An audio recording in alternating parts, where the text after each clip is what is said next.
আজ আমরা দেখব গোটা নদিয়ার সেরা 10টি দুর্গাপুজো, যেখানে আপনারা দেখবেন সিনবিউম প্যাগোডা, চার ধাম, পুরীর মন্দির এবং কিছু অসাধারণ ভাবনা। আর তার সাথে আছে বীভৎস ভিড়ের মধ্যে চলা, আর তাতেই সৃষ্টি হয়েছিল বিশৃঙ্খলা। তাহলে বেশি দেরি না করে ভিডিওটি শুরু করি। প্রথমে দেখে নেব আমরা কল্যাণী আইটিআই মোড়ের দুর্গাপুজো মণ্ডপ। এবারে তাদের থিম হলো সিনবিউম প্যাগোডা। 180 ফুটের এই সুউচ্চ মণ্ডপটি গোটা পশ্চিমবঙ্গবাসীর কাছে নজর কেড়েছে।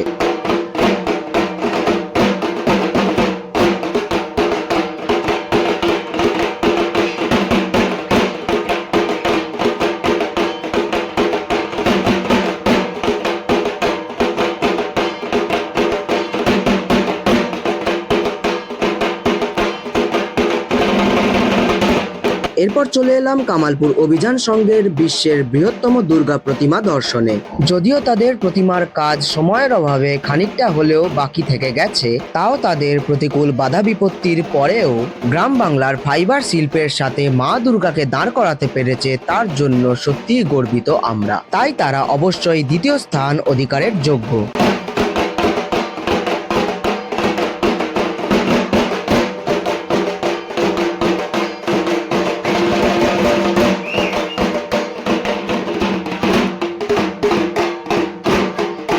এবার চলে যাব বাতকুল্লার অনামি ক্লাবে, যাদের এই বছরের থিম হলো ভ্যাটিকান সিটি।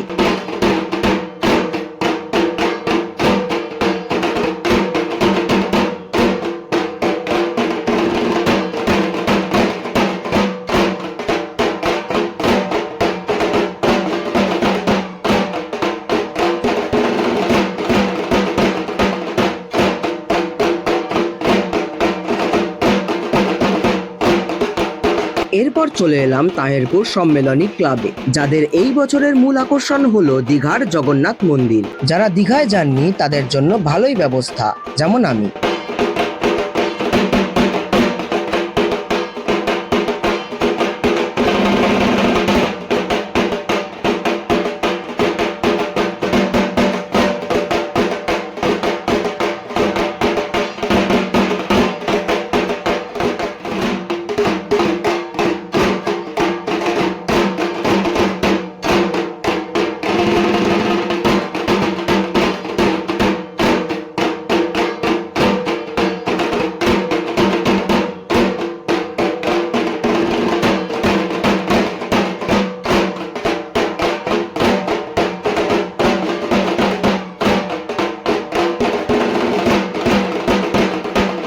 এরপর দেখব রানাঘাট ব্রতী সংঘের দুর্গাপুজো মণ্ডপ, যাদের এই বছরের মণ্ডপ বৃদ্ধাশ্রমে মায়েদের যন্ত্রণাকে নিয়ে গড়ে উঠেছে। সময় পেরোতে থাকে, তবে মা অপেক্ষা করে কখন তার ছেলে তাকে নিতে আসবে বৃদ্ধাশ্রম থেকে।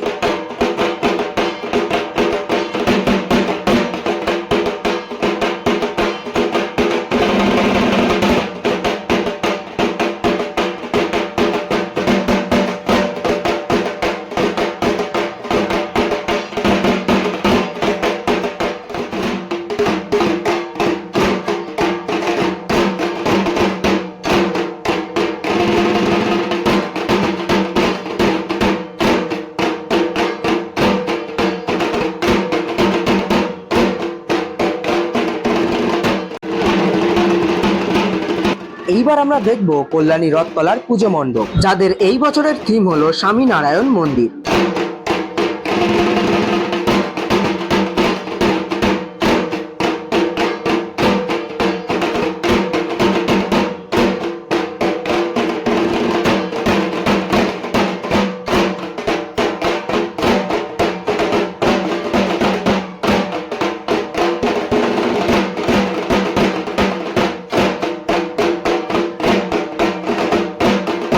এবার আমরা চলে এলাম তাহেরপুরের বিদ্যুৎ বাহিনী সঙ্গে, যেখানে এই বছরের থিম হলো চার ধাম।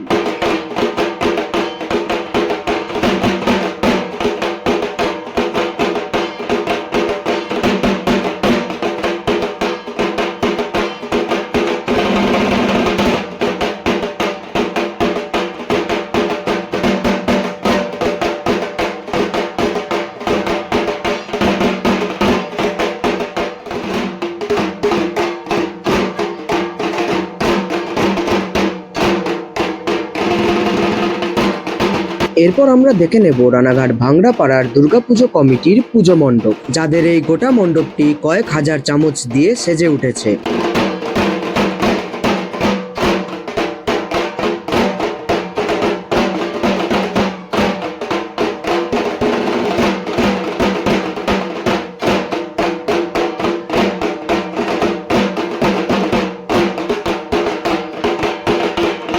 এরপর দেখে নেব বাতকুল্লা ইউনাইটেড ক্লাবের পুজো মণ্ডপ, যাদের এই বছরের গোটা মণ্ডপটি বাঁশ ও পাট দিয়ে তৈরি করা হয়েছে।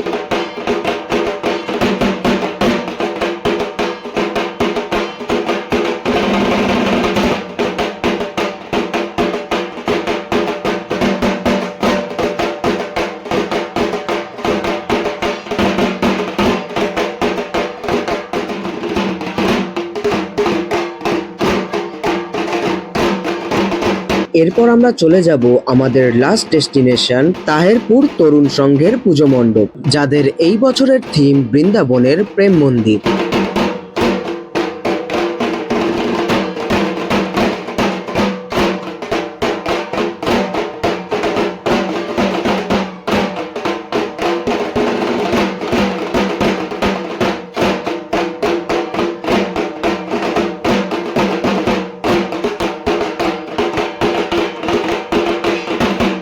আজকে ভিডিও এই পর্যন্তই। ভিডিওটি যদি ভালো লেগে থাকে তাহলে অবশ্যই লাইক এবং সাবস্ক্রাইব করে যাবেন, আর কমেন্টে অবশ্যই লিখে যাবেন যে নদিয়ার কোন পুজোটি আপনাদের ভালো লেগেছে। ধন্যবাদ।